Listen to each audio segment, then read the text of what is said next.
All right. So we go through integral calculus. We look at an example that requires us to integrate a trig function. It's like we have two functions, both are trig functions, but the only thing here is that of course in most cases we are used integrating. Let's say you have let me just sign.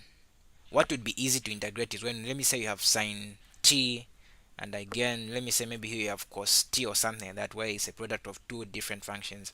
The angles here are the same, but there are instances where the angles are different, and in this case you are still using sine. Both of them are sine, but what is different about these two is that the angles are different. We have 3t and we have a t. How do we integrate this one? So such uh, such functions, they require us to be familiar with product formulas. Okay, product formulas. So there's a lot of trigonometry that's involved, so it's very important that we make ourselves very familiar with trigonometry. Otherwise we use a lot of trigonometry when you are doing integration of trigonometric functions. Okay, so the product formula that involves sine, just remind ourselves, is in this is of this form.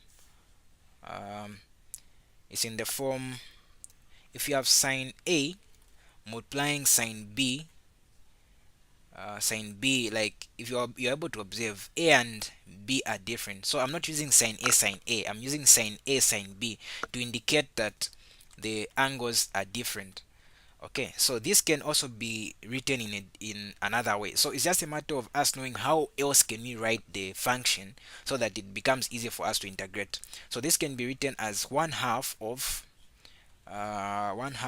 cos a minus b minus cos a plus b. So it's simply another way that we can write it to make it much easier for ourselves.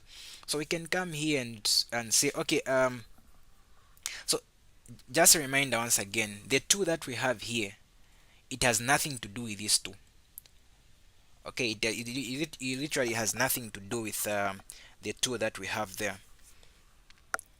Okay, so how can we then write that one? So we'll come and say, okay, instead of us uh, having this one here, we can replace with what we have there, so that it become much easier for us to integrate. All right. So we're going to say we have the integral of 2, that 2 that I have there, multiplied by 1 over 2. Then I have cos, my a in this case is 3t, minus my b, which is a t. Okay, so this is our a and this is our b. All right, minus cos 3t plus t. Okay, so we can close. All right, so in this case, what I would want to do is, we are integrating with respect to dt, so I'm still going to indicate my dt there. Of course the 2 here goes and the 2 goes, and what we are going to remain with is, we're going to remain with the integral of uh, cos 3t minus t, that would be 2t, minus cos, we have a 3t here plus a t, that will give us cos 4t. Okay, dt. All right, we can integrate these as individual integrals. Okay, we can say we're looking for the integral of cos 2t dt minus integral of cos 4t dt. Okay, so now what we do is that when we are integrating, just remind ourselves once again, when we are doing differential calculus, if you have your sine here, sine x, then you have your minus sine x here, then here you have your cos x, then you have your minus cos x. When you are differentiating, you move anti-clockwise or counterclockwise. So that's why we say the derivative of sine x is simply cos x. Okay, then the derivative of cos x is simply minus sine x there. But when you are integrating, you go in a clockwise direction. So the derivative, I mean the integral of cos x is simply what? Positive sine x. Okay, and the integral of sine x is simply minus cos x. Okay, so just keep in mind to say anti-clockwise is for derivative.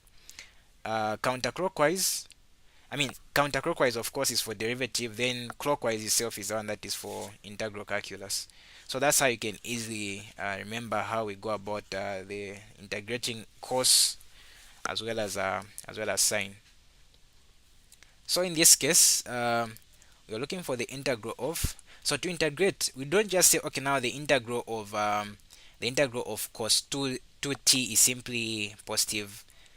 In fact, I should remove the integral sign.